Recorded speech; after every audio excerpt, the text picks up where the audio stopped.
আসসালামু আলাইকুম এভরিওয়ান, কি অবস্থা সবার? আশা করি সকলে ভালো আছেন। পিএইচপির পার্সোনাল পোর্টফোলিও ওয়েবসাইটের প্রজেক্ট টিউটোরিয়ালের দ্বিতীয় ক্লাস লেকচারে আপনাকে স্বাগতম।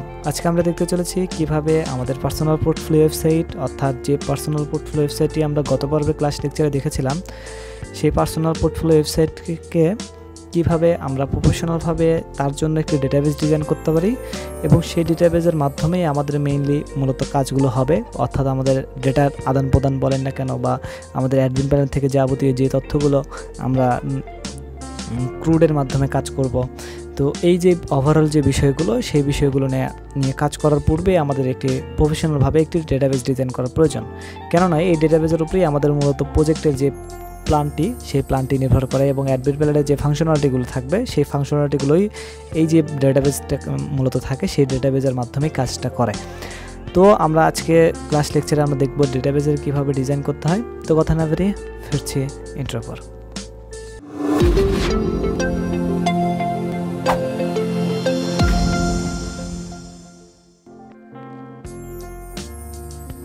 তারপরে যদি আমরা খেয়াল করি, এখানে দেখতে পাচ্ছি সার্ভিস সেকশন, যেটি মূলত মাই সার্ভিস নামে পরিচিত। তো তারপরে আমরা এই মাই সার্ভিসের জন্য একটা টেবিল রাখবো, যেটি মূলত আমাদের হচ্ছে সার্ভিস সেকশনগুলো নিয়ে কাজ করবে, অর্থাৎ যত ধরনের সার্ভিস আমরা অ্যাড করবো অটোমেটিকলি সেই টেবিলের মধ্যে দিয়ে আমরা এখানে শো করবো। তো তার জন্য আমরা জাস্ট রাইট বাটন ক্লিক করবো, দেন টেবিল ক্রিয়েট করবো এবং এখানে আমরা হচ্ছে টেবিলের নামটি রাখবো হচ্ছে সার্ভিস নামে একটি টেবিল রাখলাম এবং এখান থেকে যত ধরনের সার্ভিস থাকবে সবগুলো সার্ভিসে আমাদের এই যে টেবিলটা থাকবে, এই টেবিলের মধ্যে থেকে এখানে শো করবে। ঠিক আছে? আচ্ছা, এখানে প্রথমে যদি খেয়াল করি, এখানে প্রথমে আমাদের চোখ বন্ধ করে আইডি দিতে হবে। আইডিটা আমরা দিলাম, দেওয়ার পরে এখানে অবশ্যই কী থাকবে, ইন্টিজার হবে এবং প্রাইমারি, দেন হচ্ছে অটো ইনক্রিমেন্ট, দেন দিলাম আমরা। দেওয়ার পরে যদি আমরা খেয়াল করি, এখানে দেখতে পাচ্ছি কী থাকবে। এখানে দেখেন, এখানে সার্ভিসের জন্য একটি টাইটেল আছে, তারপরে হচ্ছে স্টার্ট ফ্রম এত, তারপরে এখানে বায়ো, একটা শর্ট ডিসক্রিপশন দেওয়া আছে, একটা লোগো দেওয়া আছে। ঠিক আছে? তাছাড়া তেমন কিছু নাই, তাই না? তো তার জন্য আমরা প্রথমে কি করব, এখানে একটা টাইটেল রাখবো, টাইটেল, এবং এখানে থেকে আমরা ভার্কা ধরে দেবো। যদি এই বিষয়গুলো না বুঝতে পারেন অবশ্যই কিন্তু কমেন্ট সেকশনে জানাবেন। হ্যাঁ, এই বিষয়গুলো কিন্তু প্রথমের দিকে আমি আলোচনা করে দিয়েছি, তো তার জন্য আমি আরেকবার বলতেছি না বিষয়টা। তারপর আমরা সেভ দিলাম, দেখেন অটোমেটিক ডাইরেক্টলি আসছে। তারপর আমরা যদি এখানে খেয়াল করি যে এখানে কি প্রাইসিং বলতেছে, প্রাইসিংটা একটু পরে আসতেছি। এখানে শর্ট বায়ার নামে একটি আছে, তো শর্ট বায়ার একটু নিলাম, বায়ো বা শর্ট ডিসক্রিপশন যেটি বলেন এখানে, এবং সেটি মূলত একটু লেন্থটি বেশি হবে, তো তার জন্য আমরা 500 রাখলাম লেন্থ। দেন এখান থেকে আমরা হচ্ছে সেভ দিলাম। তারপর যদি আমরা খেয়াল করি, এখানে একটি কি থাকতেছে, একটু প্রাইসিং থাকতেছে, প্রাইস থাকতেছে। তো প্রাইসের জন্য আমরা হচ্ছে এখানে রাখলাম যে প্রাইস এবং এখান থেকে ভার্কার রাখলাম, এখান থেকে জাস্ট রেখে দিলাম যে প্রাইস, যেহেতু বেশি একটা হচ্ছে না বা অনেক বড় একটা ক্যারেক্টার নিয়ে আসতেছেন, তো তার জন্য আমরা জাস্ট এখান থেকে 10টাও রাখলে সমস্যা নেই। তারপরেও আমরা সেটির জন্য 50টা রাখলাম, যদি এখানে সর্বোচ্চ 2টা বা 3টা ক্যারেক্টারের বেশি আসবেই না। ঠিক আছে? যাই হোক, তারপরে এখানে আমরা সেভ দিয়ে দিলাম। তো তারপর আমাদের হচ্ছে ভার্কার 50 রাখলাম। এখানে দেখেন ভার্কার এখানে 50 রাখলাম, কেন এখানে আবার 500 রাখলাম, এখানে 250 রাখলাম। কারণটা কি? আসলে কারণটা হচ্ছে কি, যে এই যে ডেটাবেসের যে মেমোরিগুলো ওয়েস্ট হবে আমাদের, দেখা যাচ্ছে এটার জন্য কিন্তু নির্দিষ্ট একটা মেমোরি ওয়েস্ট হবে আমাদের। যদি ডেটা নাও থাকে, তারপরে কিন্তু এই যে জায়গাটাই সে ধরে রাখবে বা সে বন্ধ করে রাখবে যে এতখান থেকে জায়গা আমি নেওয়ার জন্য বসে আছি আমি। হ্যাঁ, তো তার জন্য আমি কি করতেছি, নির্দিষ্ট পরিমাণ একটি মেমোরি ইউজ করার জন্য একটা বলে দিচ্ছি যে আরও বেশি আমি ইউজ করব না। তার জন্য আমরা হচ্ছে অর্থাৎ ডেটাবেসগুলোকে কী করতে পারি, ডেটাবেসগুলোকে যাতে আমাদের লাইট ওয়েট রাখতে পারি, অর্থাৎ ছোটো পরিসরে রাখতে পারি, তার জন্য আমরা হচ্ছে নির্দিষ্ট একটি ভ্যালু রাখতেছি। আমরা চাইলে বন্ধু আনলিমিটেড ভ্যালু রাখতে পারি। ঠিক আছে? তারপরও আমরা হচ্ছে একটি নির্দিষ্ট রেঞ্জ দিয়ে দিচ্ছি, যার কারণে হচ্ছে ডেটাবেসটা যাতে আমাদের হচ্ছে সহজে লোড হয়, স্পিডটা যাতে ভালো পাই, আমরা ডেটাবেসে কানেকশনগুলো, সেই কানেকশনগুলোর মধ্যে দিয়ে আমরা ডেটাগুলো আদান প্রদান যাতে সহজে করতে পারি। তো তার জন্য আমরা হচ্ছে একটি নির্দিষ্ট একটি ভ্যালু দিয়ে রাখছি। ঠিক আছে? এছাড়া তেমন কিছু না। তারপর যদি আমরা এখানে দেখি, আমাদের প্রথমে টাইটেল গেল, তারপরে ডিসক্রিপশন গেল, দেখেন এখানে প্রাইসিংও গেল, তারপরে এখানে দেখেন একটা ইমেজ আছে। তো ইমেজটার জন্য আমরা হচ্ছে এখানে রাখতে পারি যে এখানে সার্ভিসের জন্য একটা ইমেজ রাখলাম এবং এখান থেকে আমরা হচ্ছে টেক্সট দিয়ে দিলাম এবং এখান থেকে 0 করে দিলাম। ঠিক আছে? এবং এখান থেকে আমরা এরকম রাখলাম, রাখার পরে দেন সেভ দিলাম। সার্ভিসের একটা ইমেজ থাকবে এবং সেটি হচ্ছে ইমেজের নামটি হবে টেক্সট আকারে। আচ্ছা, তারপরে এখানে দেখেন আরেকটি ফিল্ড রাখবো যেটি মূলত আমাদের হচ্ছে সার্ভিসের যে স্ট্যাটাস, সেই স্ট্যাটাসের জন্য। ঠিক আছে, স্ট্যাটাস, এবং এখান থেকে আমরা হচ্ছে বুলিয়ান রাখবো এবং এখান থেকে আমরা ডিফল্ট হিসেবে 1 দেবো এবং এখান থেকে আমরা হচ্ছে সেভে ক্লিক করে দেবো। দেখেন আমাদের সার্ভিস সেকশনটিও কিন্তু শেষ, অর্থাৎ সার্ভিস সেকশনের ডেটাবেস ডিজাইনও কিন্তু ডান। আচ্ছা, তারপরে আমাদের যদি আমরা খেয়াল করি এখানে এডুকেশন আছে, এক্সপিরিয়েন্স আছে এবং এখানে আরেকটা দেখতে পাচ্ছি স্কিল নামে একটি আছে, টেবিল আছে। আচ্ছা, এডুকেশন যদি আমরা খেয়াল করি, এডুকেশন নামে একটি টেবিল রাখবো আমরা। এখানে কিন্তু এই বিষয়গুলো সবগুলো কিন্তু আপনাদের ডেটাবেসটা ডিজাইন করার ক্ষেত্রেই কিন্তু যাচ্ছে। হ্যাঁ, এই বিষয়গুলো যদি ক্লিয়ার না হন তাহলে কিন্তু পরবর্তীতে বড় যখন প্রজেক্ট করবেন, এটা কিন্তু বেসিক একটি প্রজেক্ট, যখন আপনারা বড় বড় অ্যাপ্লিকেশন তৈরি করবেন তো তখন দেখবেন যে কি এই যে ডেটাবেসগুলো, এই ডেটাবেসগুলো যদি না কাজ করেন তাহলে আপনার প্রজেক্টটি করা যাবে না বললেই চলে। ঠিক আছে, করতেই পারবেন না, সব কিছু এলোমেলো হয়ে যাবে।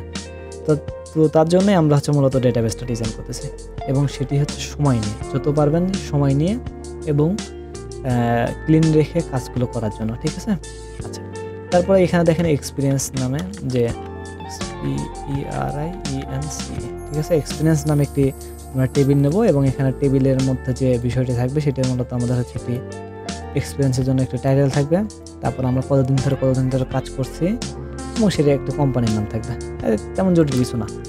তারপর এখানে অবশ্যই আমরা প্রথমে আইডি দেবো, আইডি দিয়ে দেন এখান থেকে এখানে আমরা হচ্ছে ইন্টিজার রাখলাম এবং এখান থেকে প্রাইমারি, দেন এখান থেকে অটো ইনক্রিমেন্ট এন্ড সেভ, দেন এখান থেকে তারপরে কি রাখবো, এখানে টাইটেল রাখবো একটা,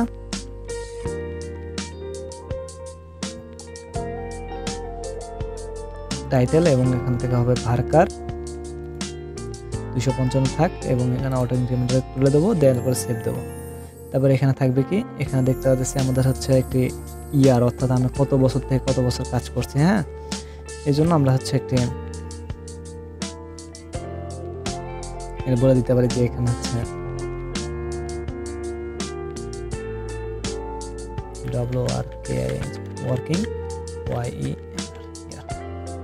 ওয়ার্কিং ইয়ার, অর্থাৎ আমাদের কত সাল থেকে কত সাল কাজ করছি এই একটা সংক্ষিপ্ত যে বিষয়টি, সেই বিষয়টির জন্য আমরা হচ্ছে ওয়ার্কিং ইয়ার নামে একটি রাখলাম এবং এটা যদি আমরা চাই যে সংখ্যা হিসেবে কাজ করবো তো তার জন্য অবশ্যই আমরা ইন্টিজার ইউজ করবো, বিষয়টা এটাই। হ্যাঁ, এবং এখানে তেমন বড় কোনো সংখ্যা ইউজ হবে না, তো তার জন্য আমরা এখানে 100 রাখতে পারি বা 100 যে 100টি লেটার, যদিও এখানে দেখেন এখানে সর্বোচ্চ কয়টি আছে, 1টি 2টি 3টি 4টি 5টি 6টি 7টি 8টি 9টি 10টি, সর্বোচ্চ 10টি। হ্যাঁ, 10টার বেশি কিন্তু ইউজ হবে না।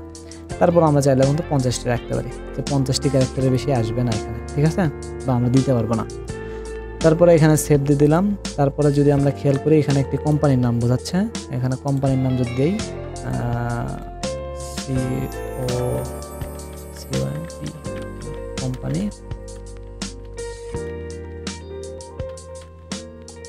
কোম্পানি নেম এবং এটি হচ্ছে ভার্কার আকারে রাখলাম, কেননা কোম্পানি নেম অত একটা বড় রাখবো না, যেটা মূলত সমস্যা হয় পরবর্তীতে, এবং রেসপন্সিবল একটা বিষয় আছে। ঠিক আছে, তারপরে এখানে রাখলাম, রাখার পরে দেন এখান থেকে সেভে ক্লিক করে দিলাম। এখানে অটোমেটিকলি কিন্তু আমাদের এই সেকশনটি ডান। ঠিক আছে, অর্থাৎ এই সেকশন যেটা বলে না কেন সেই সেকশনটি ডান। এখন যদি আমরা এখানে আরেকটি রাখি যে অ্যাক্টিভ স্ট্যাটাস, যদি আমরা ডিলিট করে দিই তাহলে এখানে আর শো করবে না।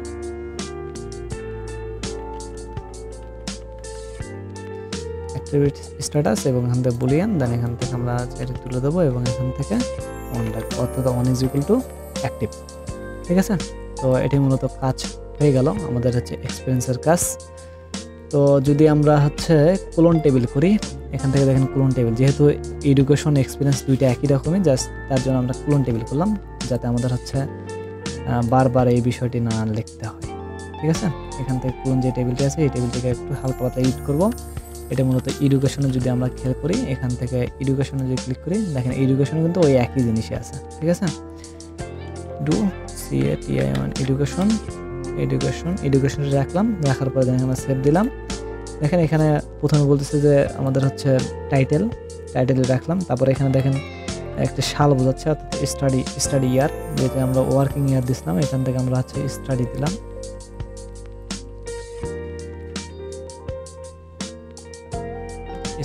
স্টাডি ইয়ার রাখলাম এবং এখান থেকে আমরা হচ্ছে এটা আপডেট করে দিলাম স্টাডি ইয়ার। তারপরে এখানে যে কোম্পানি নেম আছে, কোম্পানি নামের পরিবর্তে আমরা হচ্ছে এখানে দিয়ে দিলাম স্কুল নেম, ঠিক আছে। তারপর দেন এখানে আপডেট দিয়ে দিলাম এবং অ্যাক্টিভ স্ট্যাটাস ওই একই অবস্থা, ঠিক আছে, রাখলাম। ওকে, তারপর আমাদের হচ্ছে মাই স্কিল নামে একটি সেকশন দেখতে পাচ্ছি, মাই স্কিল নামে একটি হচ্ছে টেবিল ক্রিয়েট করতে হবে আমাদের, এবং এখানে হচ্ছে আমাদের টেবিলের জন্য যে যাবতীয় যে ইনফরমেশন। তো তার জন্য আমরা প্রথমে টেবিলে ক্লিক করলাম এবং এখান থেকে আমরা হচ্ছে কি রাখবো, মাই স্কিলস নামে একটি টেবিল থাকবে, যেটির মধ্যে মূলত আমাদের হচ্ছে এই যে তথ্যগুলো দেখাবে, ঠিক আছে। প্রথমেই আমরা খেয়াল করবো এখানে আইডি থাকবে এবং এখান থেকে ইন্টিজার হবে, তারপরে এখানে হচ্ছে প্রাইমারি, দেন অটো ইনক্রিমেন্ট, দেন সেভ। তারপরে যদি আমরা এখানে খেয়াল করি এখানে প্রথমে টাইটেল আছে, একটি পার্সেন্টেজ আছে, আর কিছু না কিন্তু, হ্যাঁ। তো এটা হচ্ছে বিষয়। আচ্ছা, প্রথমে যদি আমরা খেয়াল করি আইডি দিছে, তারপরে এখানে টাইটেল থাকবে বা স্কিল নেম,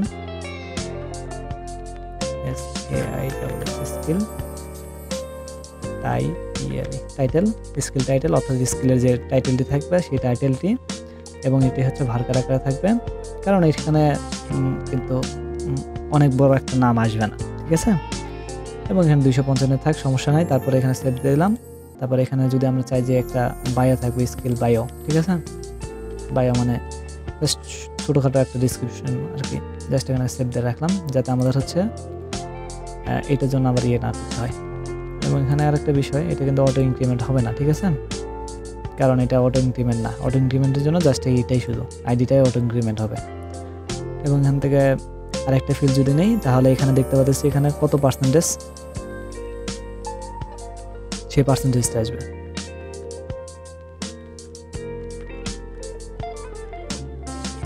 পার্সেন্টেজ বানাতে ভুল আছে, পার্সেন্টেজটি নিলাম আমরা, নেওয়ার পর দেন এখান থেকে পার্সেন্টেজ রাখলাম এবং ভার্কারে রাখলাম, রাখার পর দেন এখান থেকে সেভ করে দিলাম। আর কিছু নাই আপাতত, ঠিক আছে। তো আপাতত এই কয়টাই। আরেকটা বিষয় যেটা হচ্ছে অ্যাক্টিভ স্ট্যাটাস, এবং এখান থেকে আমরা হচ্ছে বুলিয়ান, এবং এখান থেকে আমরা হচ্ছে এটা তুলে দিলাম এবং এখান থেকে ডিফল্ট ভ্যালু হচ্ছে 1, ঠিক আছে, সেভ দিলাম। এখানে আমাদের হচ্ছে স্কিল এক্সপিরিয়েন্স সবগুলো টেবিল ডান, ডিজাইন করা ডান। দেখেন এখানে অনেকগুলো টেবিল কিন্তু হয়ে গেছে। আমি যদি দেখাই একবার কতগুলো হয়ে গেছে, আমরাই করছি, ঠিক আছে, আর কিন্তু কেউ করেনি। যাই হোক, এটা হচ্ছে মূলত বিষয়। আমরা হচ্ছে এগুলোর মধ্যে সবগুলোর মধ্যে রিলেশন তৈরি করে দেবো, তারপরে আমরা হচ্ছে এইগুলো নিয়ে কাজ করব, ঠিক আছে। তারপর আমাদের হচ্ছে অ্যাডমিন প্ল্যান বানাবো, তারপরে সেই অ্যাডমিন প্ল্যানের সাথে আবার এই যে ডেটাবেসগুলো, এই ডেটাবেসগুলোর কানেকশন তৈরি করব।